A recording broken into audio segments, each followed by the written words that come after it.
Demiştik ki DNA'nın yapısı hem genel evrimde hem de özel evrimde farklılık gözetiyormuş. Bunu da gözetiyordu. Varlığın tekamül seviyesiyle doğru orantılı olarak demiştik. Özel evrime tabi olan bilinçlerin de programları daha farklı hale geliyor. Çekirdek evrimsel aşamalarda maddenin veya cevherin evrimleşmesi için çok özel fonksiyonları devreye sokan Teknolojik Uzmanlar Birliği, yakın plandan tasarruf sistemi icatları doğrusunda varlıklar üzerinde de çok özel tasarrufları devreye sokabilmekte. Nasıl? Yine bazı uzay zaman dönemlerinde kendilerine ait teknolojik imkanları çok özel bir şekilde kullanarak. Bunlardan bir tanesi aslında kadim Atlantis döneminde, hatta ondan önce Atlantia döneminde devreye girdi. Atlantia'daki kullanılan o sarmal faktörü ile şu anki kullandığımız sarmal faktörü arasında fark var. Aslında evrimsel bir zıplamayı o dönemde dünya insanı olarak yapmıştık. Ama daha sonraki bazı bozulma hadiseleri ve deformasyon hallerinin ortaya çıkmasını sağlayan dejenerasyonla insan şu an kullanmış olduğu formu deformasyonlu olarak, bozuluma uğramış olarak kullanıyor. Sarmal yapısı farklı dedim. Atlantia döneminde bu iki sarmallı DNA faktörüne sahip olan evrim türleri üzerinde Teknolojik Uzmanlar Birliği'ne bağlı uzman kadro bir defa mahsus fonksiyon vurguladı ki 12 sarmallı DNA faktörüne sahip olalım. Olundu. Daha sonra bu faktörler muhatap olan insani prototiplerin bazıları bozuluma uğradı ve iki sarmalı DNA faktörüne geçiş yapıldı, tekrar dönüş yapıldı. Almış olduğu formlarla biz aslında insani formlarla şu an deneyimizi, evrimizi, görevimizi yapıyoruz. Peki hasarlı olan bu evrim türlerinin bize vermiş olduğu bir dezavantaj var mı? Elbette var.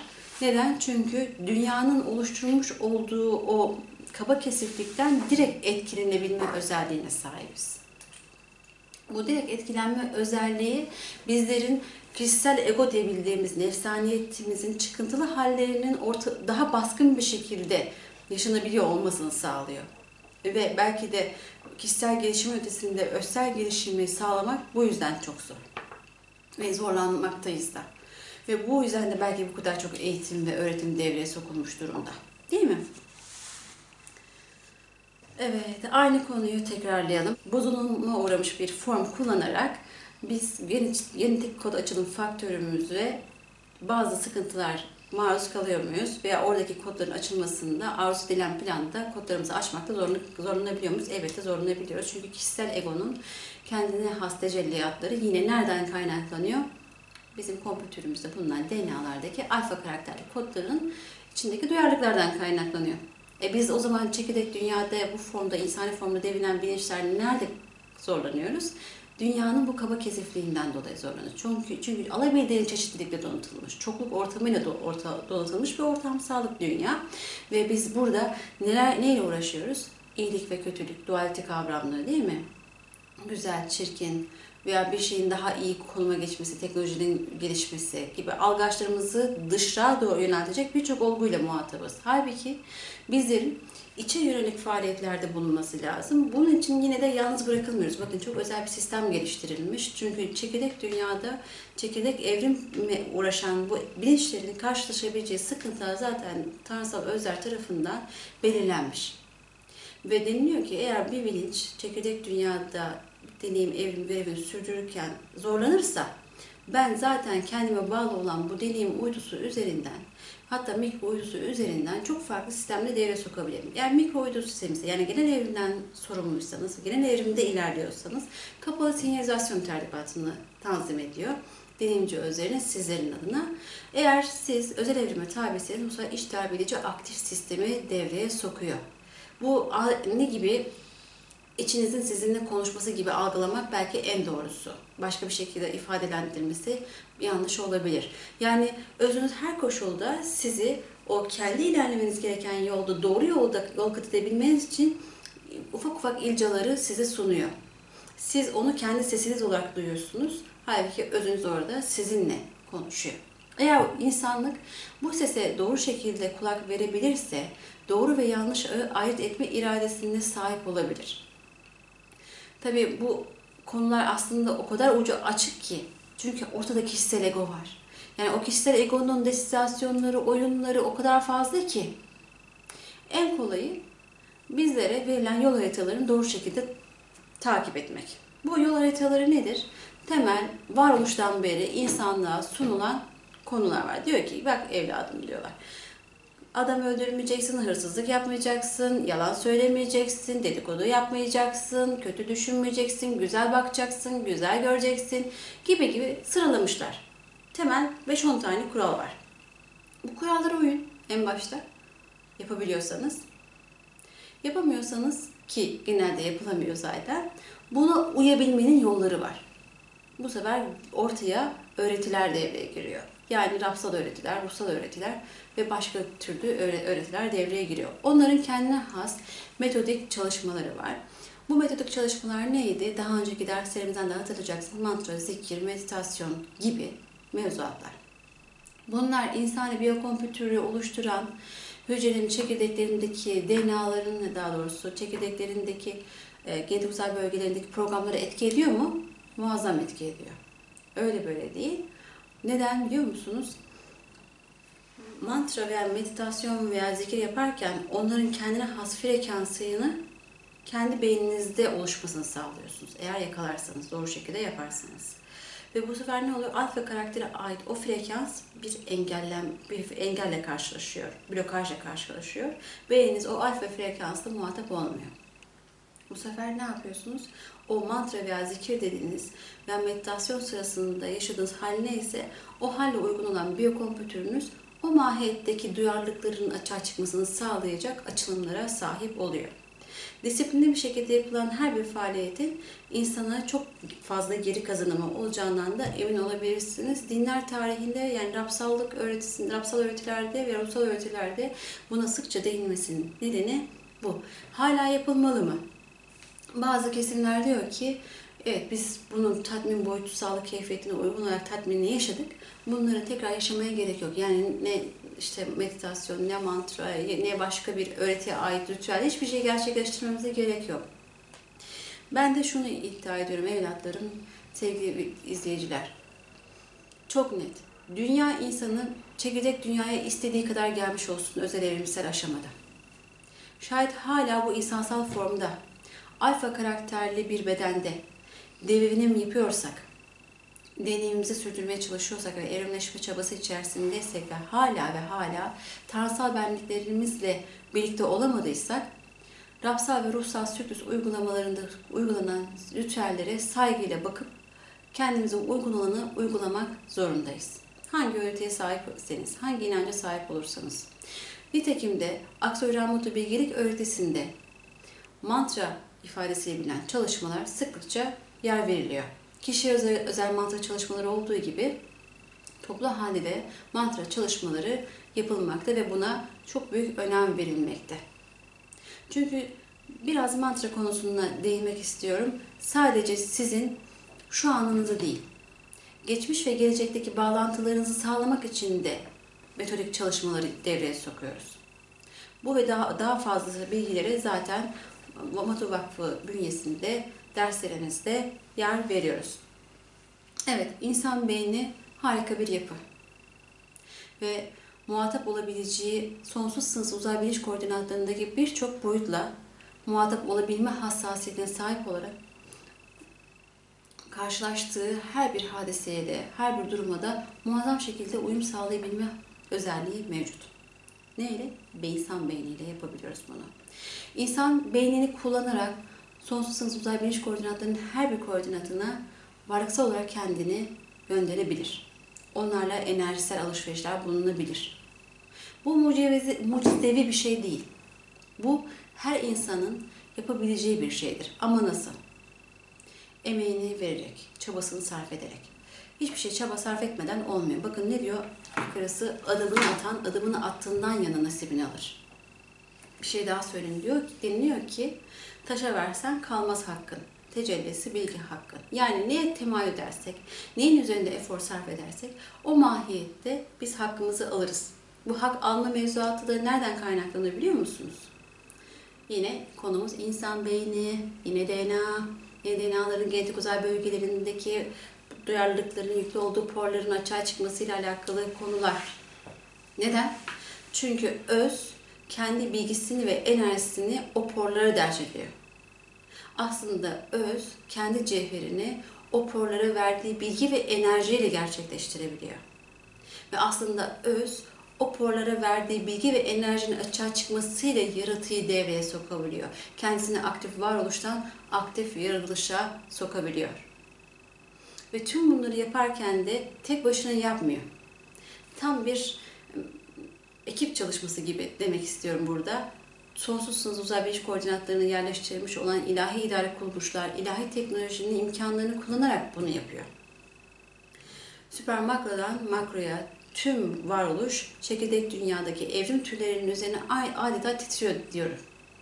Titremeye devam edecek. Belki de bunu insanlara veya dünyada bulunan her potansiyeli tekrar tekrar söylemekte fayda var. Çünkü çoğu insan çekirdek dünyada yaşamış olduğu ortamda karşılaşmış oldukları zorlukları başkalarına bağlamakla istiyorlar veya bu şekilde kendileri avutuyorlar. Halbuki insan kendi seçimleriyle kendi hayatına yön veriyor. Bir başkası değil. Yapılmış olan, karşılaşmış olduğumuz zorluklar vesaire hepsi yine kendi seçimlerimizin bir ürünü. Çünkü bizler kendi biyokompütörümüzdeki programların hangi mahiyetindekini açığa çıkartabiliyorsak o mahiyetteki olgulara karşı gelecek olan enerjiyi kendi varlığımıza kaydediyoruz. O kayıt daha sonra bizim kendi rotasyonumuzu temin ediyor. Bu arada hemen belirtmekte fayda var. Biliyorsunuz ki insan beynindeki kayıtlar çekirdek evrendeki kayıtlarla eşdeğer. Yani holografik kayıtlarla eşdeğer. Çünkü bir insan beyninin bir maddi karakteri var demiştik, bir de metafiziki karakteri var demiştik. Bu metafiziki karakteri yani holografik kayıtları çekirdek evrendeki holografik kayıtlarla eşdeğer. Neydi bu holografik, çekirdek evrendeki holografik kayıtlar? Mutlak plan hükümleri diye bilinen levh-i mahfuzdaki kayıtlar. Aktüel motor bilgilik öğretisindeki karşılığı neydi peki? Nedir o? Çekirdek dünya, deneyim boyutsallığı, akışık kayıt, bilgi blokasyon merkezindeki kayıtlar. Bu kayıtların hepsi bizde de var. Ama ne? Kendi programımıza göre. Minyatür hallerinde var. Peki bu minyatür hallerinden kastımız sadece alfa karakterli mi? Hayır. Özellikle anansat dönemi için bunu çok rahat bir şekilde söyleyebilirim ki anansat faktörüyle muhabbeci olacak bir bilincin biyokompütüründe 3 farklı frekansta program verilebiliyor ki verilmiş. Birisi neydi? Alfa, diğerisi neydi? Beta, diğeri neydi? Omega. Bu 3 mahiyetteki frekansla insan beyni uyumlaşabilir özelliğe sahip. Alfa karakterli ortam sağlık malumunuz Samanyolu galaksisinin bulunduğu ortam sağlık. Beta karakterini ikiye ayırmıştık. Bir tanesi beta 1, diğeri beta 2 idi. Onlar için de vurgulama yapmıştık. Demiştik ki Andromeda galaksisi için ise ne diyeceğiz? Beta 2, Sabri 3 galaksisi için ise beta 1 karakter olarak baktığımızda. Ama hemen bunların aktifliklerinden bahsetmemiz gerekirse Samanyolu galaksisi hareketli ışık aktif karakterli porlardan oluşturmuş bir ortam sağladık ve doğal olarak bizim beynimizde de bu mahiyette porlar var. Andromeda ve Sabri 3'teki ortamın karakteri ateş. Bir tanesinde altın, diğerinde durgun karakterli porlar var. Durgun ateşi, altın ateşi karakterli porlardan oluşturulmuş ortam sağlık. Ve insan beyninde şayet beta karakterli bir program vermek istiyorsak iki karakter de verebiliyoruz. Yani birisi durgun, birisi altın karakterli porlardan oluşturulmuş programları verebiliyoruz. Bir de bunun dışında dedik ki omega karakterli. Burası neresiydi? Dinler döneminde Lahut alemi olarak geçtiğini söylemiştik. Bizim tanrısal özlerimizin yaşadığı, deneyimci özlerimizin yaşadığı koordinatlar demiştik. Bu koordinatlarda hangi karakter? Yine iki karakterden bahsedeceğiz. Omega 1, omega 2. Bir tanesi asit titreşim uzay zaman boyutsal keyfiyetleri oluşturulmuştur. Diğeri ise yani omega 2 olan ise Ra zamanla Ra sesi aktif olduğu için Ra sesi aktif porlardan oluşturulmuş bir ortam sağlık olarak bilmemiz gerekiyor. Derslerimizde de sıkça bunu anlatacağız, yer vereceğiz. Ve biyokompütürümüzde de yine bu iki kıymette özellik gösteriyor demiştik. Programlar yüklü olduğunu söylüyoruz. Bu neye göre programlar veriliyor? Bilincin karakterine göre. Yani çekirdek dünyada bilincin karakterine göre bu programlar veriyor. Yani her birimizde omega 1 karakterli program bulunmalı mı? Hayır. Her birimizde omega 2 karakterli program bulunmalı mı? Hayır. Çünkü hepimizin tanrısal özlerinin karakteri de kendine özeldir. Ve her birinde kendi doğasallarının genel karakterine uygun olarak özünden sahip bulunduğu haslet, değer ve keyfiyetlerinin de farklı farklı olduğunu söylüyoruz. Bir formun işlenmesi, bir formun yaratılması tanrısal bilincin kendi tanrısal aktifliğiyle olabiliyor. Kütleyici aktifliğiyle devreye sokulabiliyor diyoruz. Ve bunun için belli kriterler gerekiyor ve kendi doğal enerjisi devreye sokuluyor diyoruz. Evet, genetik kod açılım faktörüne tekrar değinmek gerekirse, çekirdek dünyada bizler dediğim gibi birçok evrim türleriyle muhatap olurken farklı tekamül seviyelerinde de evrim türleriyle muhatabız. İnsansal evrim aşamalarında dediğim gibi humanoidlerle de birlikteyiz. Humanoidden humanoid aşamasına geçmiş ve farklı tekamül seviyelerinde humanoid karakterindeki türlerle de birlikteyiz. Doğal olarak onlar da muhatabız ama evlerimizde kedilerimiz, köpeklerimiz var değil mi?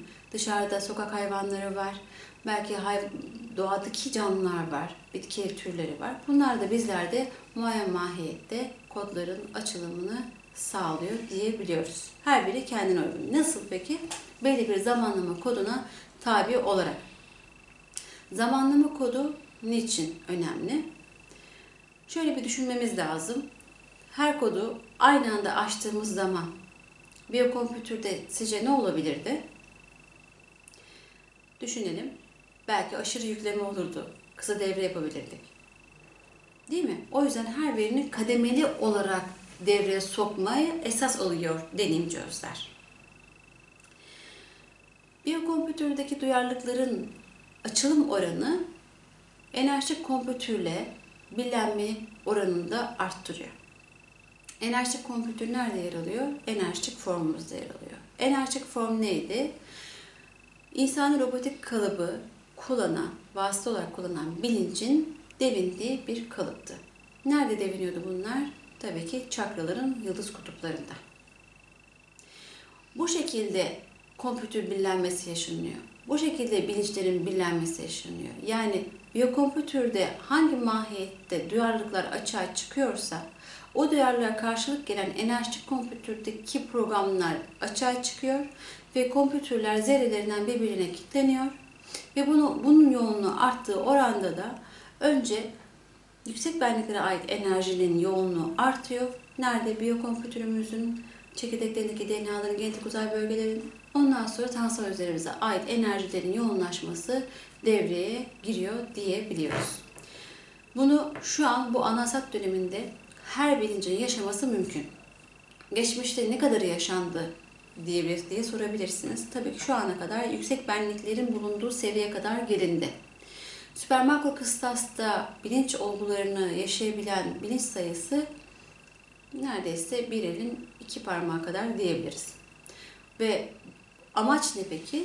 Süpermakro kıstasta her varlığın kendini çekirdek dünyada yaratıya sokabileceği şekilde yaşayabilmesi. Yani dünyanın değişim dönüşüm hareketlerine uygun olarak değişen insanoğlu kendi değişimini gerçekleştirirken hedefi tanrısal insan numunesi haline gelmek olmalıdır.